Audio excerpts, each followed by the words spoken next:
प्रभारी श्री श्यामलाल शर्मा जी का, हमारे माननीय सह प्रभारी श्री भारत भूषण जी का, हमारे honourable members of parliament Shri Jugal Kishore ji का, माननीय MOS PMO doctor Jitendra Singh ji का, हमारे माननीय honourable member of parliament Khatana साहब का, और खासतौर पर जितने भी भारतीय जनता पार्टी के कर्मठ कार्यकर्ता हैं और जो नगरोटा में राणा साहब के परिवार का हर वो सदस्य जिन्होंने दिन रात एक कर ये जो जीत है वो सुनिश्चित की है।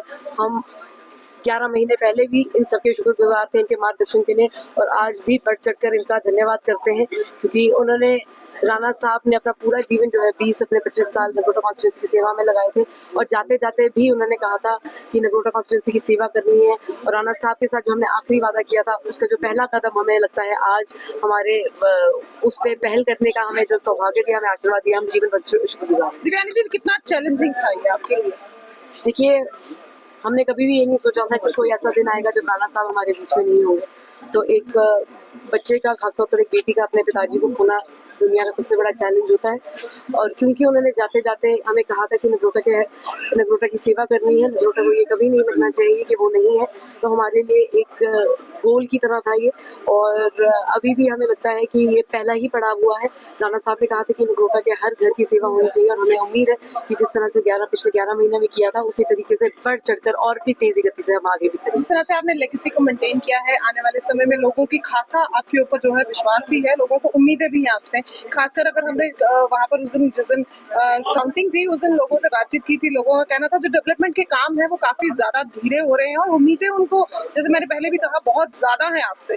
पिछले 1 साल में अनफॉर्चुनेटली नगरोटा कॉन्स्टिट्यूंसी में उनके विधायक नहीं रहे, तो उसकी वजह से हमारी जो इलेक्शंस हैं वो आपको पता है 1 साल के बाद हुए हैं। खासतौर पर जो ऑपरेशन सिंदूर हुआ और बाढ़ वाली परिस्थितियां बनी, उसकी वजह से काफ़ी सारा खासतौर पर जो रेन्स हुए हैं उसकी वजह से इंफ्रास्ट्रक्चर डैमेज हुआ है।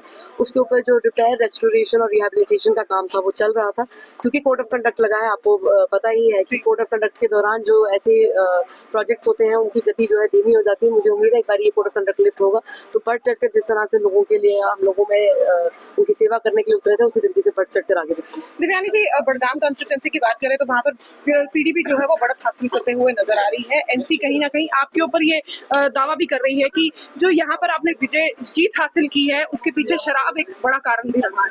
देखिए, जनता जनार्दन है, जनता ने निर्णय ले लिया है, हमारे माननीय मतदाताओं ने यहाँ निर्णय लिया है, बड़गाम में निर्णय लिया है, और बढ़ चढ़कर NDA को आशीर्वाद देते हुए बिहार में भी निर्णय लिया है। उसके आगे मैं सबको यही एक निवेदन करूंगी कि आप सबने, जैसे अंग्रेजी में कहते हैं, you put your best foot forward. I think अब हमें जनता का जो निर्णय है उसको सिर मत्थे पर लेना चाहिए, और बढ़ चढ़कर डेमोक्रेसी को, जिस तरीके से हम भारत जो विश्व का सबसे बड़ा डेमोक्रेसी है, और डेमोक्रेसी ने निर्णय लिया है। और मुझे उम्मीद है कि ये सारे जितने भी हमारे जितनी भी पॉलिटिकल पार्टीज हैं उसका जो है मान सम्मान करें। NC आपको एक बड़ा चैलेंज भी मान रही है। नगरोटा कॉन्स्टिट्यूंसी का हर घर और हर परिवार हम अपना परिवार मानते हैं। हमारा परिवार का आशीर्वाद जब तक हमारे ऊपर कायम रहेगा, हमें उम्मीद है कि हम बढ़ चढ़कर उनकी सेवा करेंगे, और बढ़ चढ़कर जो भी आगे प्रतिक्रिया रहेगी उनकी आवाज़ उठाएंगे। और हमें उम्मीद है कि जब हम इनकी आवाज़ उठाएंगे तो लोगों को जैसा लगे हमें सिर्फ अपने परिवार का देखना, अपने परिवार की आवाज़ उठानी है। और जिस तरीके से ये जीत सुनिश्चित आज की गई है, हमें उम्मीद है कि उसी तरीके से एक दृढ़ संकल्प के साथ हम नगरोटा कॉन्स्टिट्यूंसी की जो आवाज़ है हर क्वार्टर से खुलेंगे।